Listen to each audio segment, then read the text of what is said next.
Hi, my name is Dr. Susan Purrs, and I wanted to talk with you a little bit today about some research from my book, Conceiving a Peaceful World. It's an ebook available on the ebook readers. Today I wanted to talk a little bit about the importance of the inclusion and influence of women in the success and long-term effectiveness of peace negotiation processes internationally. Allison Peters, writing in The Hill, thehill.com, has noted that decades of research have shown us that negotiations that include women are more effective over time and are more effective at even signing peace agreements to begin with. A recent study by the Graduate Institute of Geneva revealed the power and effectiveness of women's influence on peace processes. The Institute studied 40 peace processes in 35 countries, according to Lila O'Brien Milne of Women's Actions for New Directions, WAND. You can find WAND at www.wand.org.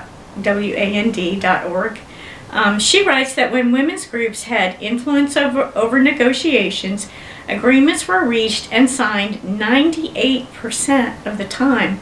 That's pretty amazing.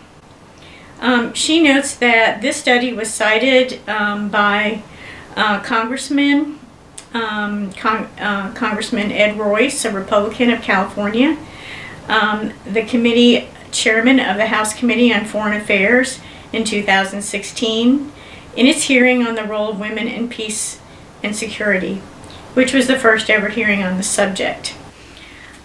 Unfortunately, women from 1992 to 2011 were not very included in peace negotiation processes, and during that time, almost half of peace agreements failed during that 10-year period, she notes. Only 9% of negotiators were women during that period. By contrast, when women participants in the creation of a peace agreement is higher, there is a 35% more likely chance that those agreements will last for 15 years, according to new research by the International Peace Institute, notes Peters. In negotiations, women often move beyond disarmament to address root causes of conflict. Things like insufficient rule of law, exclusive governance structures that leave people out, discrimination. Women propose solutions grounded in their knowledge of their community's needs and priorities, and women tend to work together to compromise. They tend to try to achieve consensus decision making when possible, but they also tend to collaborate and often will speak to each other and try to dialogue to address core issues across ethnic lines. Often women will speak first during conflict resolution attempts. They'll be the first ones to reach out and try to make a connection and create some healing among communities and between communities during ethnic conflicts or after ethnic conflicts. Peters notes that Syria is an example of women's peace efforts.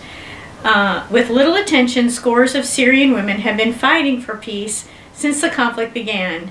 Risking their lives, they've helped to secure local ceasefires, mobilize campaigns for reconciliation, and open secret schools in ISIS-controlled territories, which is quite an accomplishment. She adds that this is not at all uncommon, that women all over the world are working to promote stability and security in their homes, communities, and countries. Women in Afghanistan have been advocating for institutions in their country that are inclusive and address the needs and concerns of the Afghan people. She notes, a group of policemen women in Pakistan have been building trust with the local population by addressing grievances that have contributed to radicalization.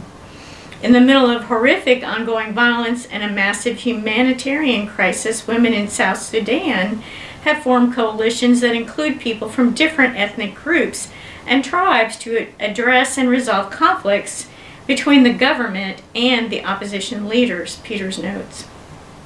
So I hope this underscores the importance of including women in negotiations for peace, and the potential for women to help create agreements that are effective over time and meet the needs of varying and diverse groups in the community, and also that address root issues in those communities. I think that's very exciting, and I think it's important to remember that conflict resolution, this kind of negotiation and conflict resolution, is the only thing that prevents war. War does not prevent war, it sets up the next war. And there are 100 pages of documentation of how that's worked in United States wars in my book, Conceiving a Peaceful World, as well, if you'd like to see the documentation of that fact. It's been great to be with you, and I look forward to talking with you next time.